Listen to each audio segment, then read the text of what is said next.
All right, good evening. We are mid-star, and I just want to make a quick video to talk about some of the exchanges that we've seen in the various opt-out groups, and particularly from what I call the language police, which are usually administrators or teachers.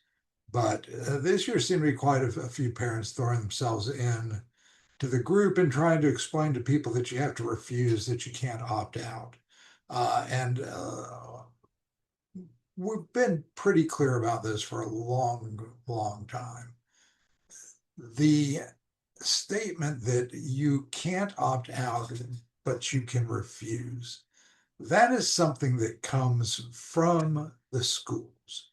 It comes from the schools for three different reasons. Number one is that it's simply a statement that's designed to intimidate, to say to the parent, we aren't agreeing with you and we don't think you should do this. Uh, has nothing to do with that, whether or not they actually have to give us permission. It is completely designed to intimidate and say to the parent, you have to go against us. Not, we understand you're making a decision for your child. We don't agree with it, but we're going to respect your rights as a parent. But it's designed to intimidate you from ever exercising those rights in the first place. Okay. So that's the first reason that I refuse to participate in the, you can't opt out, you can only refuse discussion. Second reason that schools say that is because they want to communicate to the parent that they are in control. They are in control of the language, they are in control of the decision. They will correct you if you don't use the words they want you to use. They will make it appear that your ability to exercise your basic parental rights are dependent upon your use of their approved language. It is entirely a control technique to seize control of the language, to set the stage for the dialogue. And by changing this from opt out to refuse, they are sending a signal to you, a message to all parents, that it is their option. And nothing could be further from the truth. It is your option. You are the parent. You get to decide. And there is nothing that the school can do to force your child to participate. They can try and persuade them or even intimidate them, sometimes even threaten them into participating, but they can't force them because it's your option, it's your child's option. It is not the school's option. Do they have to facilitate your option? No, they don't. They don't. Should they? Of course. We should not be in a school versus parent fight simply because a parent disagrees with the state system of assessment, whether they disagree with it for questions about its validity, which are legion, its efficacy, which are double legion, or simply the system of punishment and injustice that it imposes on the most vulnerable learners of the state. Whatever your reason, it's your reason and it's your option. It is not something that the school gets to decide or has to approve. But that's why they use that language, is because they want to send that message. So what do we do as parents? Well, first off, any parent should talk about this in any way that they're comfortable. No parent should correct how another parent wants to talk about it. Okay. So if you want to say we refuse, you can say we refuse. But what you shouldn't be doing is, if a parent says we opt out, you step in and correct them and say, oh no, you refuse. You can't opt out. You have to refuse. Because we can opt out. We do opt out. Parents have been doing this for over a decade on STAR alone, or we can go back to the previous iterations of this assessment. You mean you can't? We do every year. And it ties into the, zero threat, the threat that your students get is zero, which no student in the history of STAR has ever received a score of zero. Doesn't happen. Scores are scaled, minimums are in 3 digits.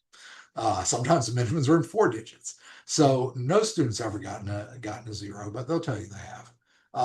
But it's part of that same sort of threat, persuasion, control sort of situation where they're going to convince you that because you made a decision not to participate, that somehow the fact that they take your decision and they interpret that decision not to participate as participating and as necessitating a score, because they do all that, they say we aren't opting out. And that's ludicrous. Whether or not we opt out has absolutely nothing to do with how they choose to record our opt out. They could, if they wanted, label everyone an R for refusal. That's what I want to call it. And they could track it that way. Or they could do what they do, which is submit it for scoring, give them the minimum scale score. By the way, they still track that. They can still tell you exactly how many students submitted blank assessments.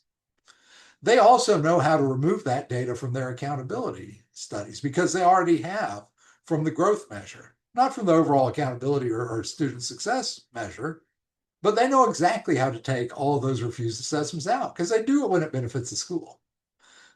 So this whole, you have to refuse, you can't opt out.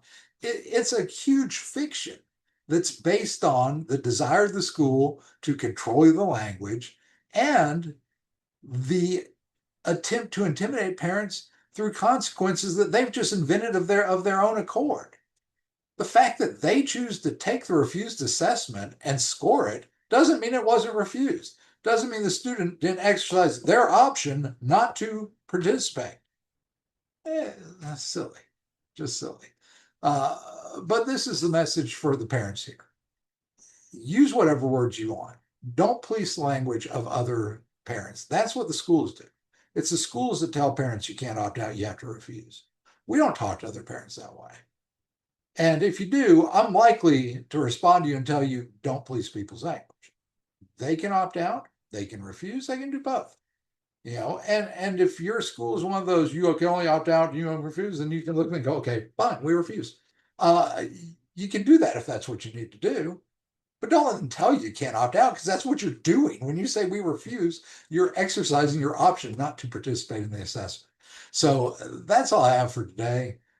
Sounds like there's been a lot of good progress this year, a lot of well-prepared students. One fantastic story about a student being threatened and intimidated by their teacher and the vice principal, and standing up and saying, you just have to call my mother, and not giving in. So that's just fantastic work by the parents here against, really, bad behavior from some of the campuses.